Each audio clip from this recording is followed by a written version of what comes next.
എൻ്റെ പേര് കൃപ തങ്കച്ചൻ. എൻ്റെ പേര് സ്നേഹാദേവ്. ഞാൻ വൈഷ്ണവി ഗിരിഷ്കുമാർ. ഞങ്ങൾ ലൈഫ് ഓട്ടിസം സെൻറ്ററിൽ ഇൻറ്റേൺഷിപ്പ് 30 അവർ ചെയ്തതായിരുന്നു. ഞങ്ങൾ BCM കോളേജിലെ ഇപ്പോൾ സെക്കൻഡ് ഇയർ സോഷ്യോളജി സ്റ്റുഡൻസ് ആണ്. പേഴ്സണലി പറയുകയാണെങ്കിൽ നല്ലൊരു എക്സ്പീരിയൻസ് തന്നെയായിരുന്നു ഞങ്ങൾക്ക് ഉണ്ടായിരുന്നത്. കുട്ടികളായിട്ട് ഇൻട്രാക്ട് ചെയ്യാൻ പറ്റി, ഒരുപാട് ന്യൂ തെറാപ്പി ഞങ്ങൾക്ക് കിട്ടി. അപ്പോൾ നല്ലൊരു എക്സ്പീരിയൻസ് തന്നെയായിരുന്നു.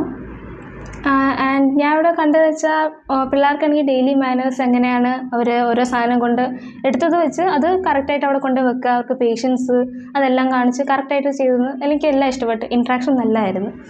അതുപോലെ തന്നെയാണെങ്കിലും ഇവിടെ വന്ന് പിള്ളേർക്ക് ഉണ്ടാകുന്ന ഇമ്പ്രൂവ്മെൻറ്റ് കാണുമ്പോൾ, തെറാപ്പിസ്റ്റുകൾക്ക് ഉണ്ടാകുന്ന ആ ഒരു സന്തോഷമൊക്കെ കാണുമ്പോൾ നമുക്കൊരു നല്ലൊരു എക്സ്പീരിയൻസ് തന്നെയായിരുന്നു ലൈഫിൽ കിട്ടിയത്. അപ്പോൾ പൊതുവെ നല്ലൊരു എക്സ്പീരിയൻസ് തന്നെയായിരുന്നു. ഞങ്ങൾക്ക് 30 അവറിന് കൂടുതൽ ആഗ്രഹമുണ്ട്. But it was a very good experience and we are looking forward to it. Thank U.